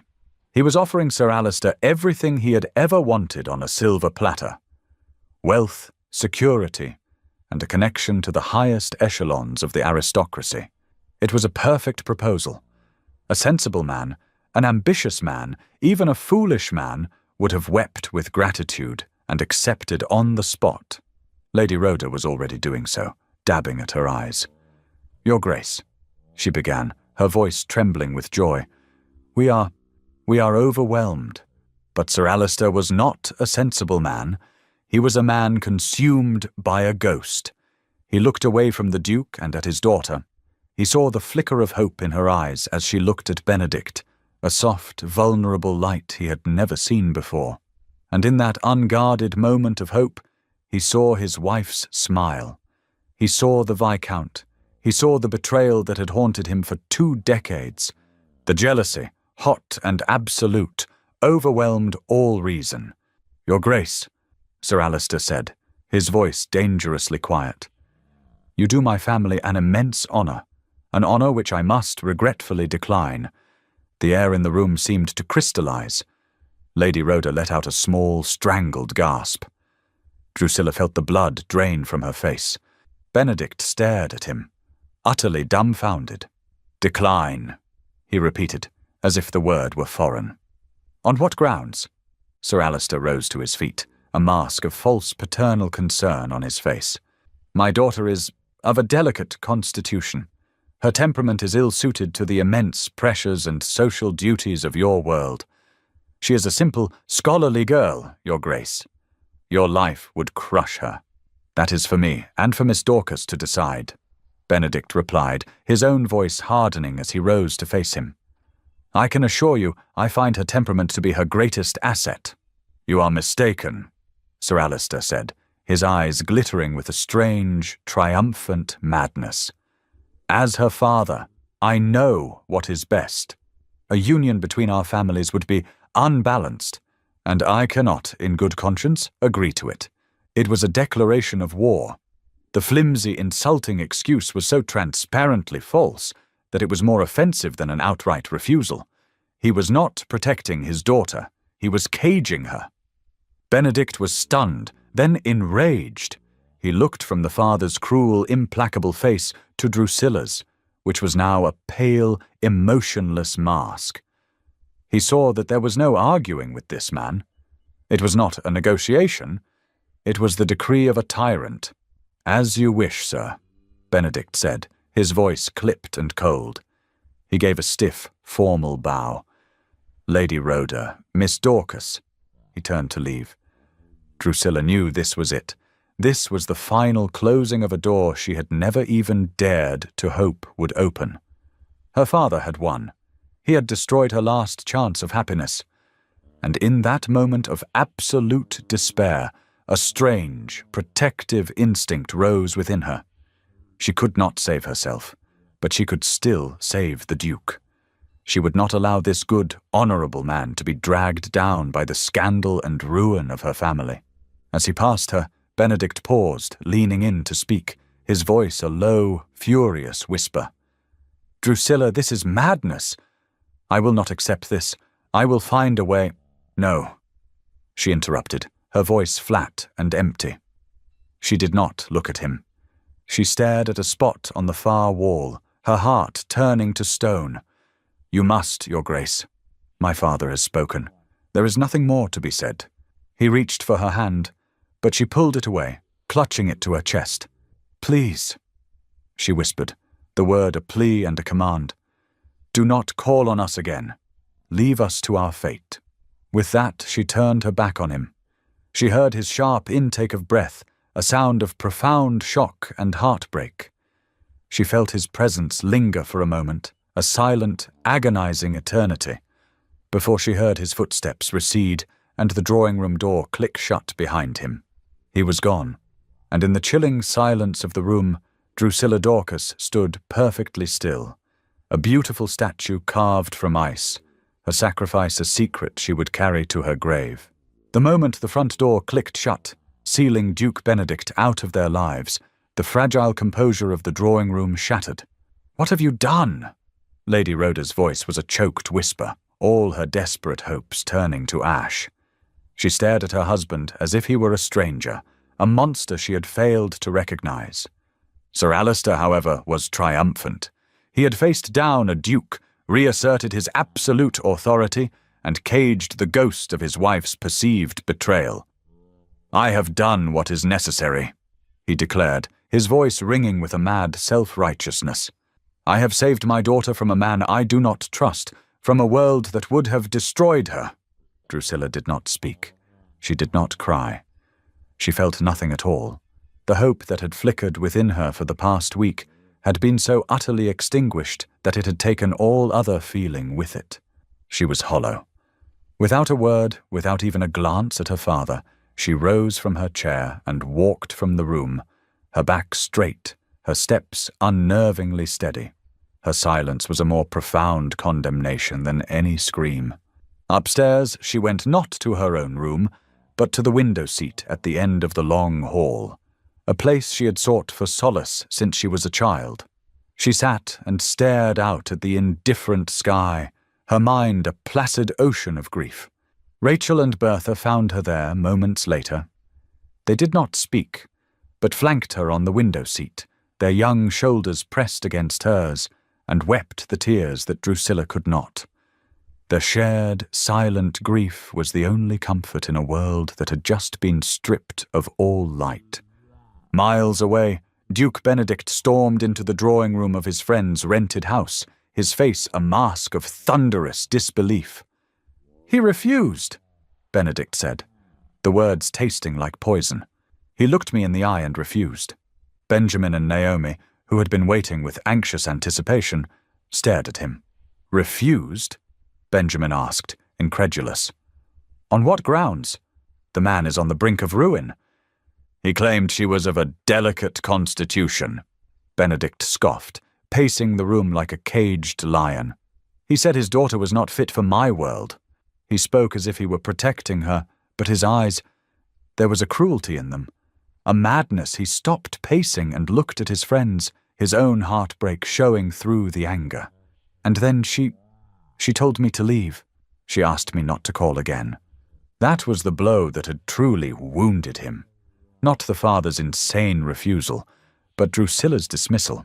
Lady Naomi rose and went to him, her expression full of a deep, sorrowful understanding. "She was not rejecting you, Benedict," she said softly. "She was trying to protect you. A woman living in a cage will not ask a man to join her in it. She will tell him to fly away so he does not have to watch her die." "Then what am I to do?" he asked, his voice raw.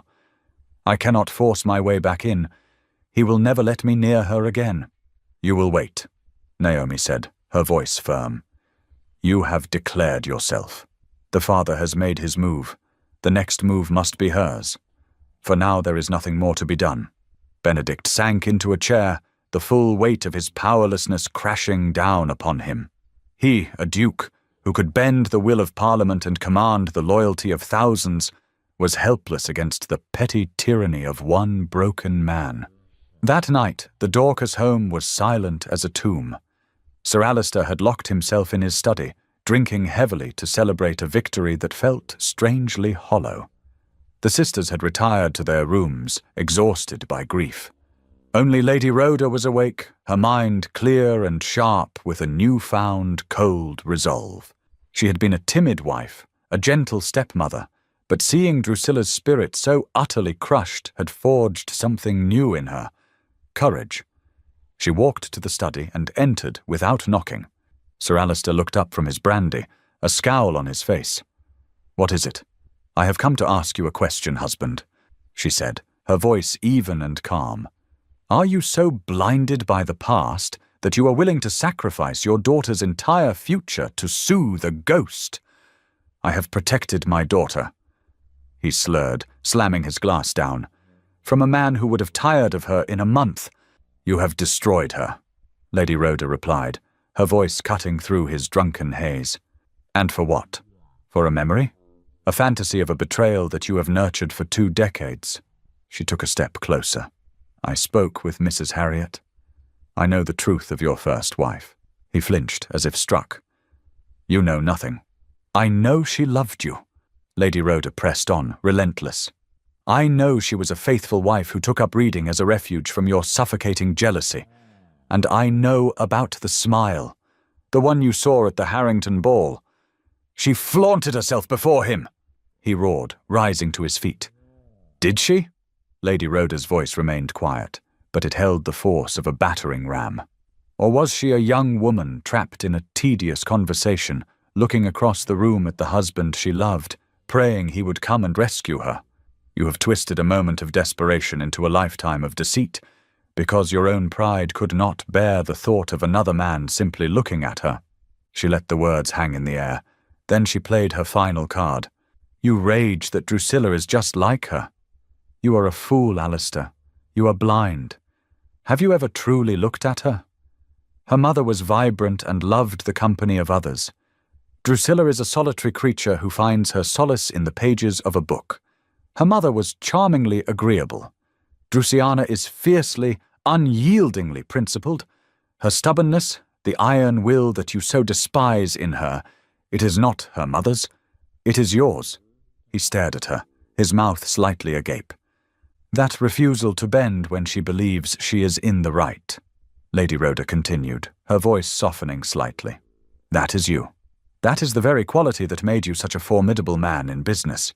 You look at her, and you see the wife you lost, but you are wrong. I look at her, and I see the man I married. You are not fighting a ghost, Alistair.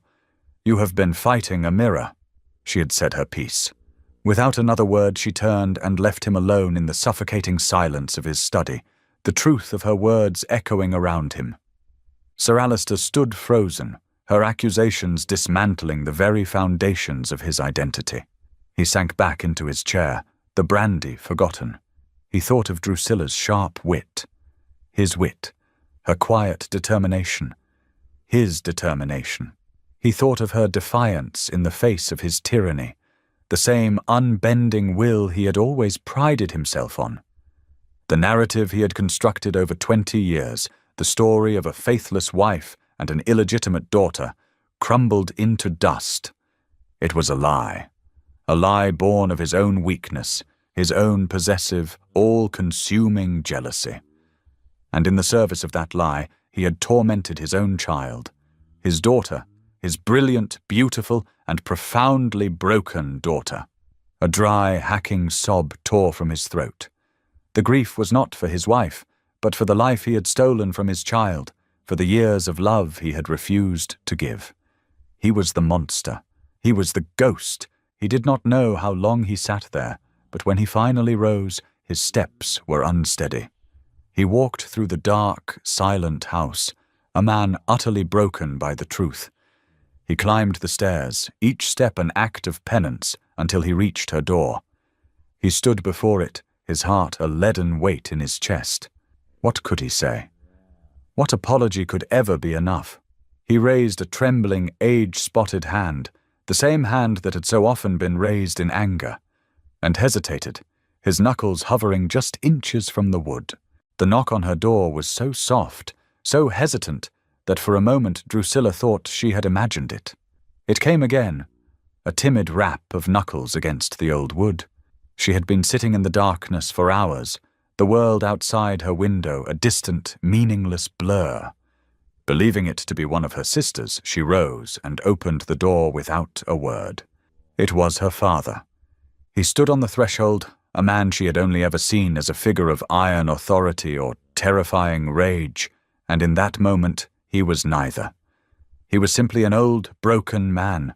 His face was ashen, his shoulders slumped, and his eyes, the same eyes that had so often glared at her with cold hatred, were red-rimmed and swimming with a grief so profound it seemed to drown him.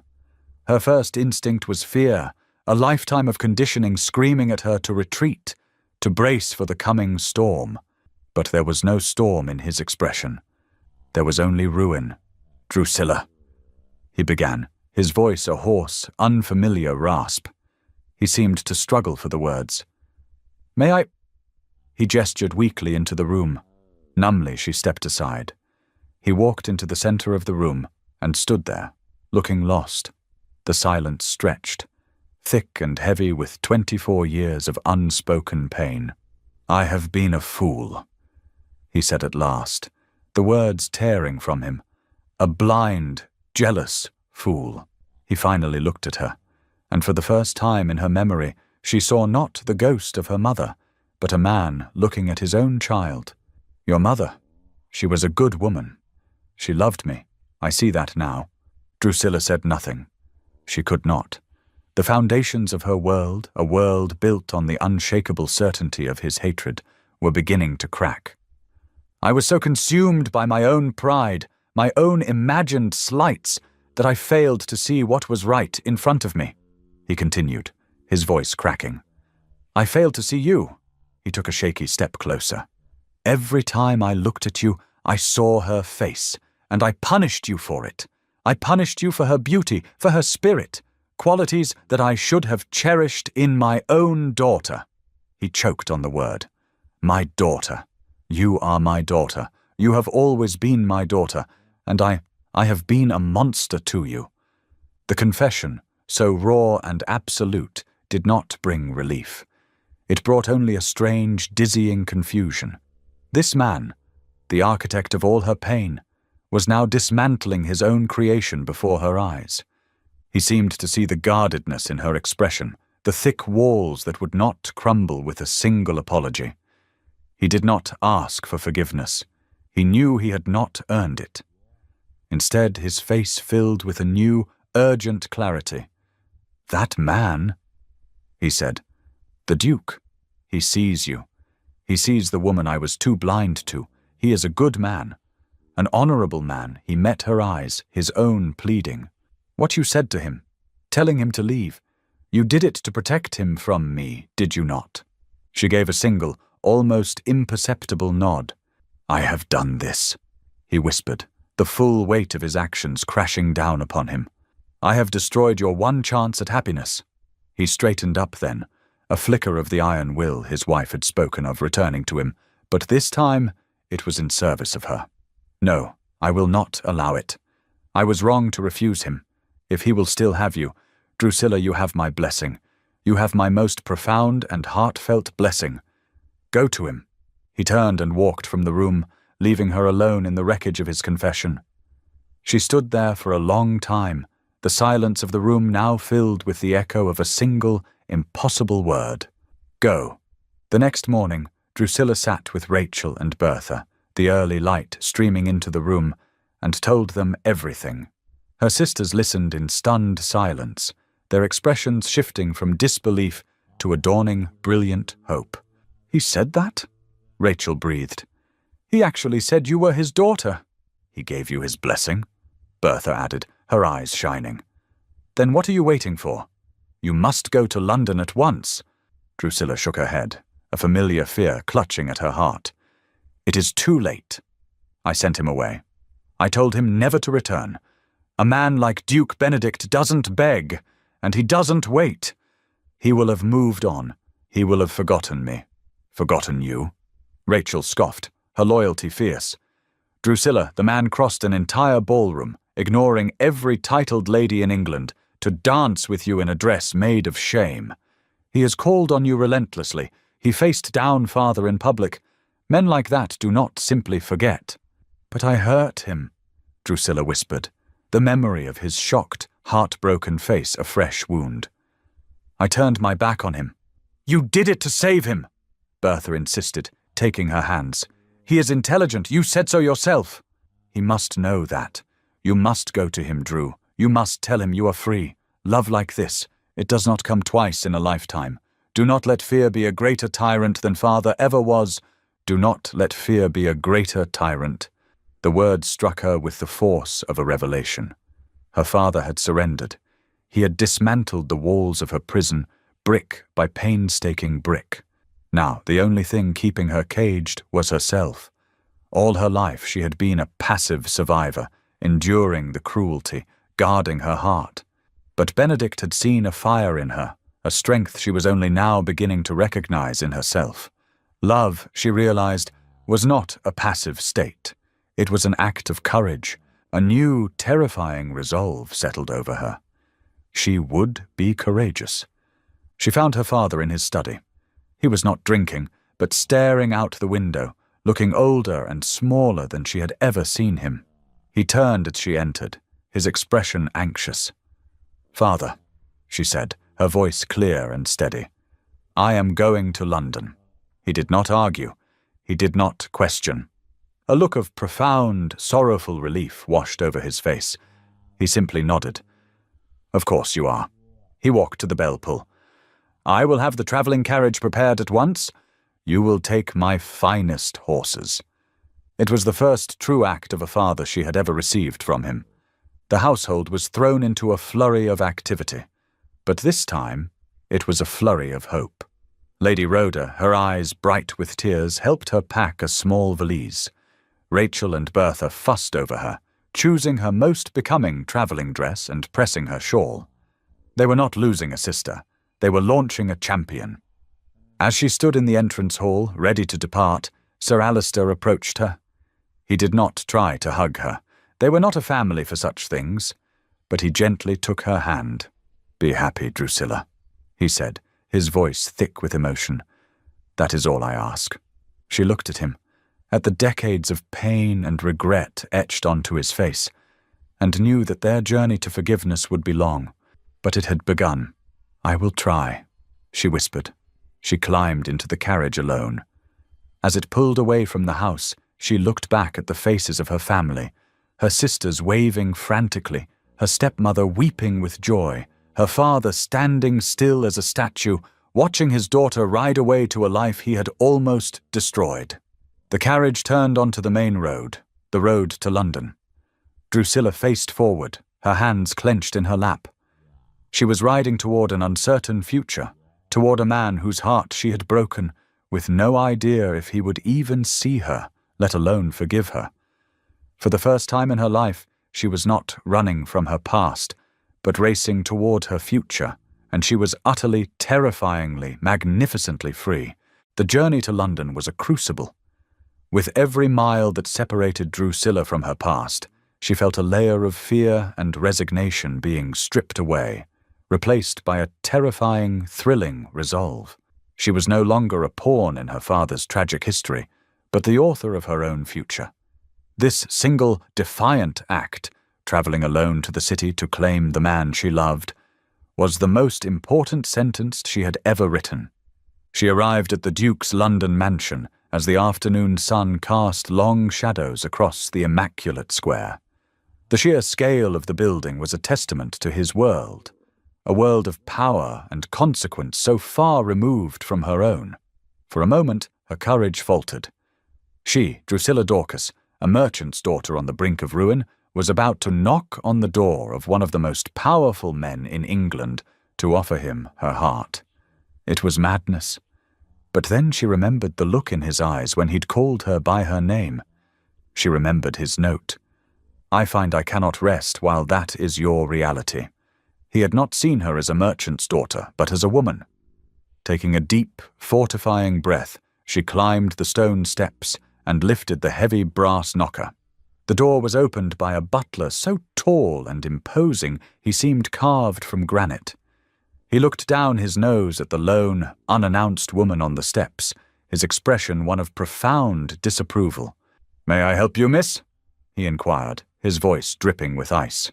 "My name is Miss Drusilla Dorcas," she said, her voice clear and steady, betraying none of the terror she felt. "I must see the Duke. It is a matter of the utmost importance." The butler's eyebrow rose a fraction of an inch. "His Grace is not receiving visitors." "I believe he will receive me," Drusilla insisted, meeting his gaze without flinching. "Please, inform him that I am here." Inside, Duke Benedict was a ghost in his own home. For days he had been in a state of deep, brooding seclusion. The world he had once found merely boring now felt entirely meaningless without the prospect of her in it. He sat in his library, a book open but unread in his lap, ignoring the concerned entreaties of his friends. "You cannot simply hide yourself away, Benedict." Lady Naomi said, her usual witty tone replaced by gentle frustration. "You are allowing that wretched man to win. He has already won," Benedict replied, his voice flat. "She sent me away." "She was protecting you," Naomi insisted. "Any woman with a shred of sense or compassion would have done the same. A woman in a cage does not ask a man to join her in it." "Then what would you have me do?" he shot back, his composure finally cracking. "Storm the house and drag her away? She asked me to leave, Naomi. Her wishes are the only ones that matter." It was at that moment the granite-faced butler entered, his expression more flustered than Benedict had ever seen it.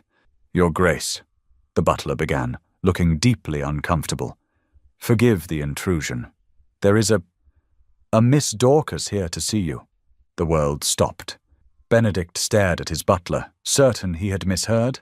Benjamin and Naomi exchanged a look of pure shock. "A Miss Drusilla Dorcas," the butler clarified, as if sensing the disbelief in the room. "She is most insistent." Hope, violent and blinding, surged through Benedict. He shot to his feet. "Where is she?" "I have shown her to the blue reception room, Your Grace." "Bring her to the library," Benedict commanded, his heart hammering in his chest. "Now." To his friends he said simply, "Leave us." They needed no further encouragement, melting from the room with knowing smiles. Drusilla was shown into the magnificent library, the very room where Benedict had first expressed his weariness with the world. He was standing by the fireplace, his back to her, but he turned the moment she entered.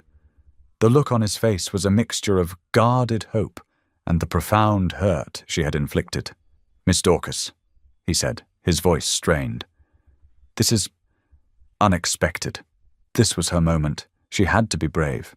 She walked further into the room, her hands clasped before her to still their trembling. "My father. He was mistaken, Your Grace. He was blinded by a past sorrow, and he has seen the truth of it now. He knows he was wrong. He has given me his blessing." She took a shaky breath. "I am free." He said nothing, his expression unreadable as he waited. "I sent you away to protect you," she continued, her voice thick with emotion. "To save you from the ruin and the scandal of my family. It was the hardest thing I have ever done, and it was a mistake." She risked a step closer. "I came to London, Benedict, to tell you that I was wrong to let fear rule me, and that I love you." The confession hung in the air between them, a fragile, precious offering. His carefully constructed walls crumbled to dust. In 2 long strides, he was in front of her, his hands coming up to cup her face as if she were a mirage he feared would vanish. "Drusilla," he breathed, his voice rough with an emotion he no longer tried to hide. He searched her eyes, finding in them not the guarded fortress of their last meeting, but an open, vulnerable, and terrifyingly honest love that mirrored his own. And then he kissed her. It was not a gentle, tentative kiss. It was a kiss of desperation and relief, of homecoming and discovery. It was the culmination of every stolen glance, every witty retort, every secret note, every moment of aching proximity.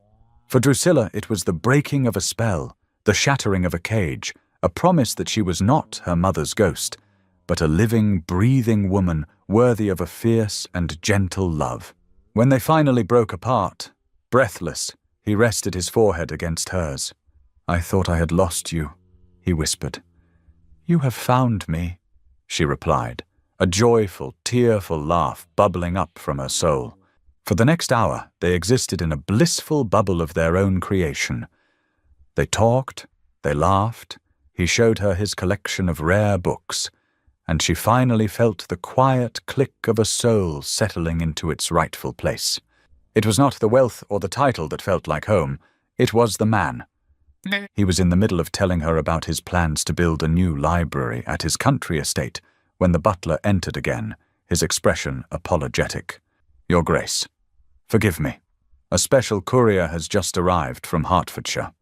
An urgent message for Miss Dorcas." Drusilla took the letter, a cold knot of dread forming in her stomach. It was from her stepmother. Her hands trembled as she broke the seal. The note was short, the handwriting frantic. "My dearest Drusilla, I pray this finds you well. A terrible thing has happened.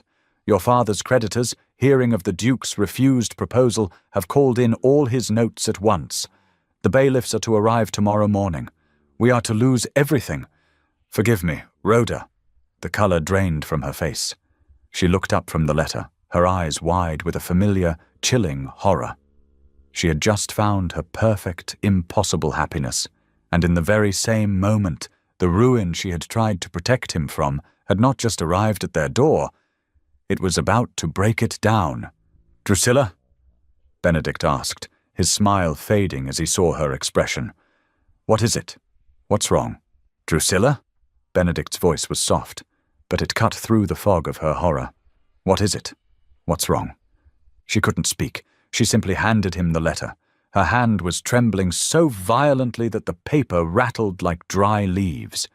He took it, his expression shifting from concern to a hard, focused intensity as he read.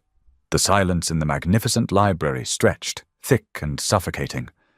When he finished, he placed the letter on the table and looked not at it, but at her. She saw the familiar walls closing in, the shame of her family's failure, the ruin she had been so desperate to shield him from.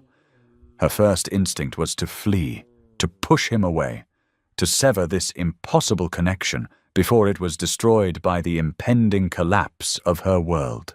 "You see?" she whispered, the words tasting like ash. "This is the ruin I spoke of.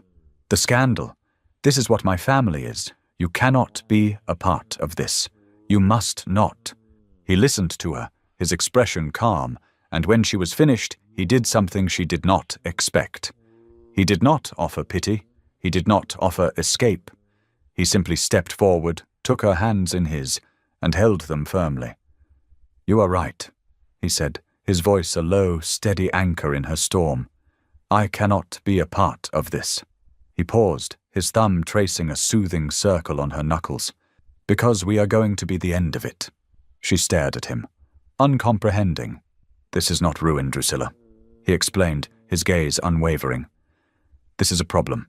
It is a set of circumstances brought about by desperate men, and we are going to solve it.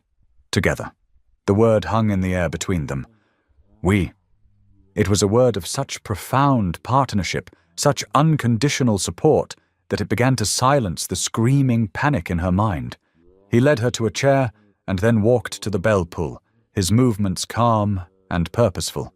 "I am not the fantasy you feared I was, Drusilla.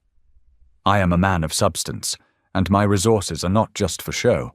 Within minutes, his man of business, a sharp-eyed solicitor named Mr. Davies, was shown into the library. Benedict explained the situation with a cold, clear precision that amazed her. He spoke not of a family in crisis, but of a business under siege. "The creditors have called in Sir Alister's notes in unison," Benedict explained. "They sensed weakness after my proposal was delayed. It is a coordinated attack. I want you to find every creditor, Davies. You will buy every last shilling of Sir Alister Dorcas's debt. Use the Pendleton Holding Company. I want the purchases to be anonymous for now. The foreclosure is to be stopped by sunrise." "It will be done, Your Grace," the solicitor said without batting an eye. "Then," Benedict continued, "I want a full analysis of Sir Alister's trade business. I have seen his name in passing. He deals in textiles, does he not? Find his suppliers, his shipping routes, his weaknesses. I suspect he is over-leveraged in the French markets. We will restructure it. There is potential there, if it is managed correctly." He was not simply throwing money at the problem. He was dismantling it, piece by piece, with strategy and intelligence. And more than that, by speaking of her father's business with respect, he was crafting a solution that would not destroy Sir Alister's pride. He was offering not a handout, but a lifeline. They travelled back to Hertfordshire the next morning. Drusilla sat beside Benedict in his comfortable travelling carriage, the world outside flying by in a blur. He did not let her face this alone. When they arrived, the atmosphere at the Dorcas home was bleak and funereal. Jennings, the butler, looked 100 years old. Sir Alistair was in his study, a broken man, waiting for the end. Benedict entered the study alone at first, asking Drusilla to wait outside. After a few minutes, he opened the door and beckoned for her to join them. Her father was standing by the window, his back to them, his shoulders slumped in defeat. "Sir Alistair," Benedict said, his tone respectful, "I believe we have a mutual interest in the stability of the textile trade." Her father turned slowly, his face etched with shame and confusion. "Your Grace, there is no need for this. You should not be here. My family is undone." "On the contrary," Benedict replied, moving to the desk. "I have spent the night reviewing your accounts. Your network of suppliers is impressive, but your shipping routes are vulnerable to French tariffs. It is a common problem." He laid a piece of paper on the desk. "My own shipping interests in the East are secure and underutilized. I propose a partnership. I will provide a new, stable route for your goods and a significant investment to modernize your mills. In return, my trading company will take a percentage of the profits." Sir Alistair stared at him, dumbfounded. It was not charity. It was a business proposition, one that acknowledged his expertise as a merchant and offered him a path to solvency, not a bailout. It was an act of profound and unexpected grace. He looked from the Duke to his daughter, who stood beside him, her expression full of a quiet, steady love. He finally understood. This man was not trying to possess her. He was protecting her, and in doing so was protecting them all. "Why?" Sir Alistair whispered, his voice thick with emotion. Benedict's gaze softened as he looked at Drusilla. "Because, sir," he said simply, "the happiness of your daughter is soon to be my life's most important business interest, and I always protect my investments." For the first time, Sir Alistair's eyes met his daughter's, and in them she saw a flicker of the father she had never known, a man humbled, grateful, and finally proud. In the weeks that followed, a quiet miracle unfolded. The threat of the creditors vanished. Under the guidance of the Duke's expert solicitors, Sir Alistair's business was restructured, stabilized, and set on a new path to prosperity. The work seemed to breathe new life into her father, replacing his bitterness with a new, quiet sense of purpose. The atmosphere in the house transformed from one of fear to one of profound relief and quiet joy. With the family's future secure, other happinesses were allowed to bloom.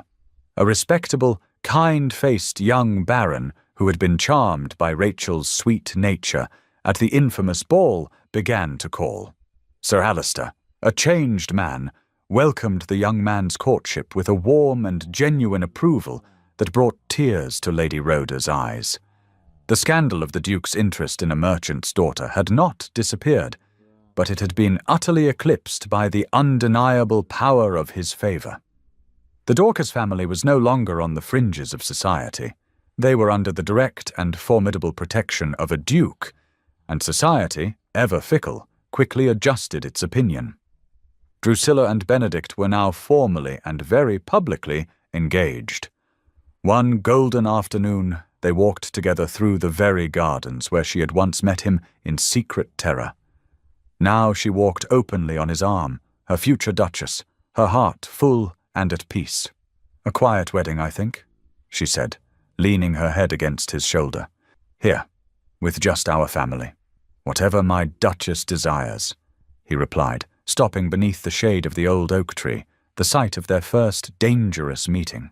He tilted her chin up, his expression full of a love so deep it still made her breath catch. "Are you happy, Drusilla?" "I am more than happy," she whispered. "I am home," he smiled. "Good. Because my mother's jewels have been locked away for far too long. I was beginning to think they would never see the light of day again. Everything was perfect. The past was healed, the future was bright. Their battles, it seemed, were finally over. The morning of the wedding dawned clear and bright, a perfect day in early June. Sunlight streamed into Drusilla's bedchamber, the same room that had once been her prison, but was now filled with the joyful, bustling energy of her family. Lady Rhoda, her eyes bright with tears, fussed over the placement of a pin, while Rachel and Bertha, resplendent as bridesmaids in soft yellow silk, arranged the gossamer light veil over Drusilla's hair. The wedding was to be a quiet affair at the local parish church, just as she and Benedict had wished. It was a celebration of love, not a performance for society. Just as they were about to descend, there was a soft knock on the door. It was Sir Alistair. He stood on the threshold, looking at his daughter not with the tormented gaze of his past, but with a simple, profound, paternal pride.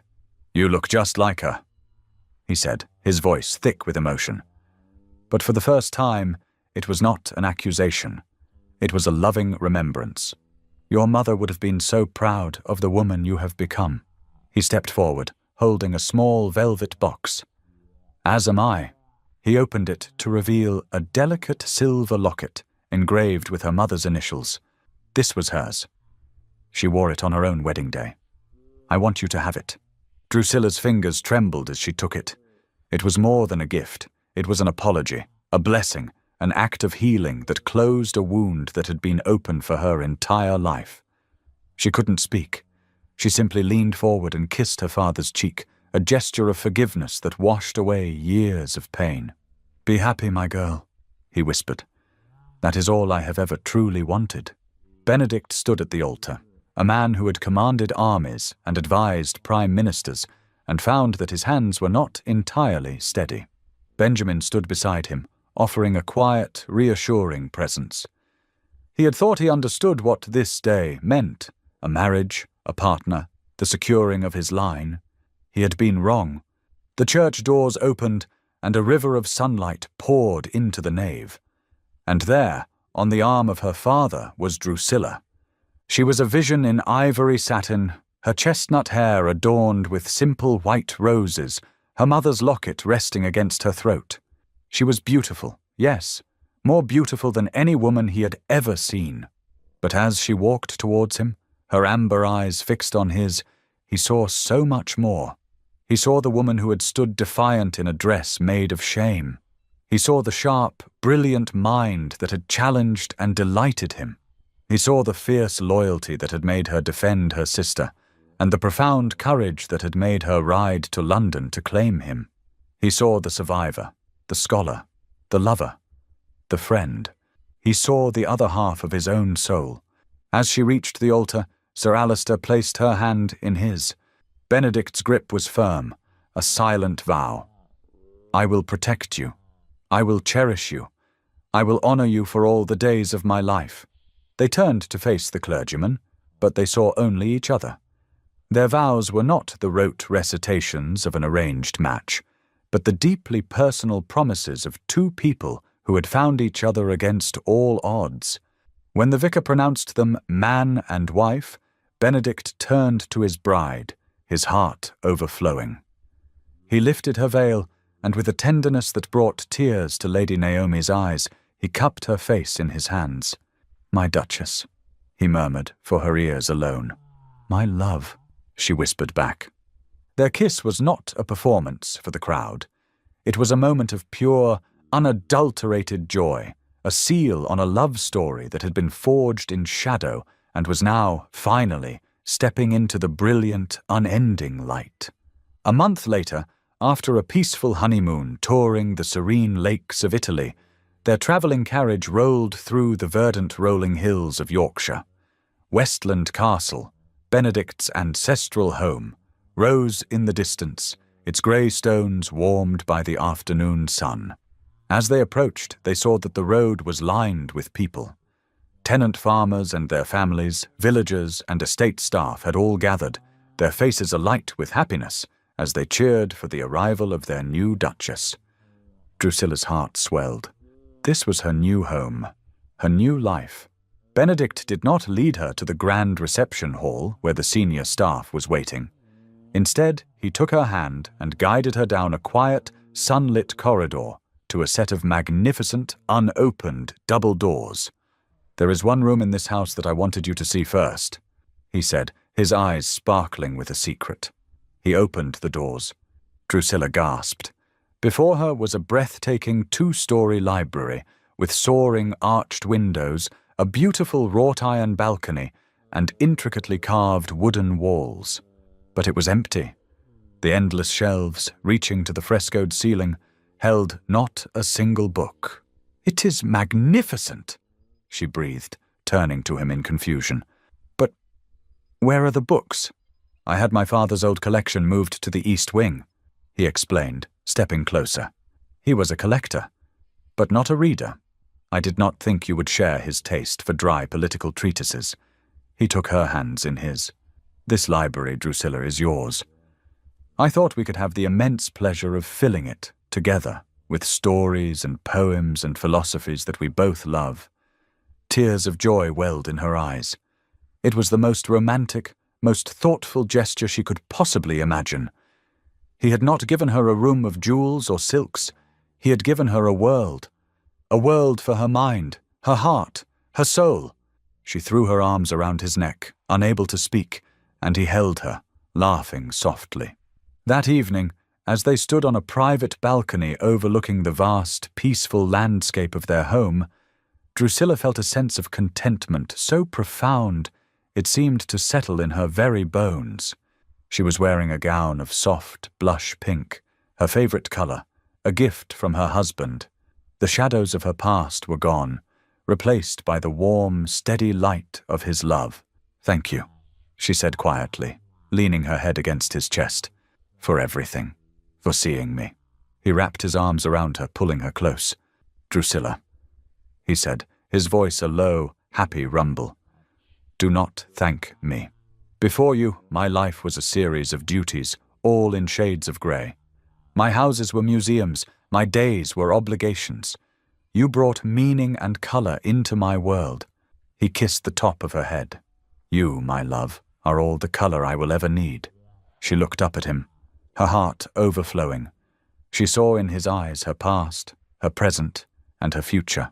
She saw a love that was not a cage, but a liberation, a love that had not created her worth, but had simply finally given it the light in which to shine. He was her partner, her champion, her home, and as he lowered his head to kiss her, she knew, with a certainty that reached into the depths of her soul, that this was what happily ever after truly felt like. A practice game, every word a stone. Then you walked in wearing everything my heart swore to despise. The color I once hated now burns behind my eyes. The color I hated became the hue of my desire. You turned my reason into flame, set my still world on fire. I swore I'd never chase again, but I ran right from the start. The color I hated now holds my heart.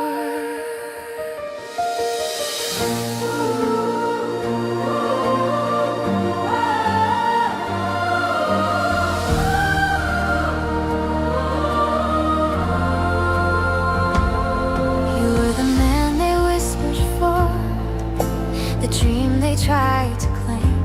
I never thought your steady gaze would ever call my name. But when you looked at me that night, the ballroom disappeared. And in that shade you once despised, you found what you revered. The color you hated became the hue of your desire. I was the quiet in your storm, now you're the warmth in mine. You swore you'd never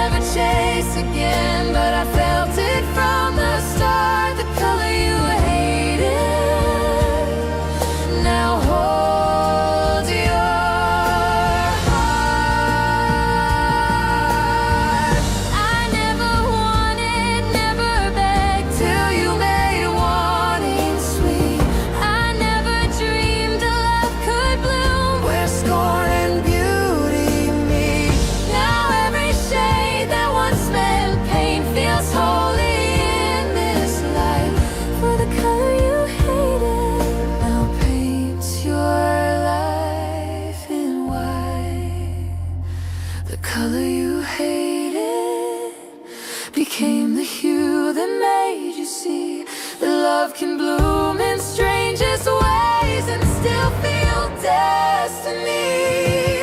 You swore you'd never chase again, but it's where forever starts. The color you hated now holds your heart. The color you hated now holds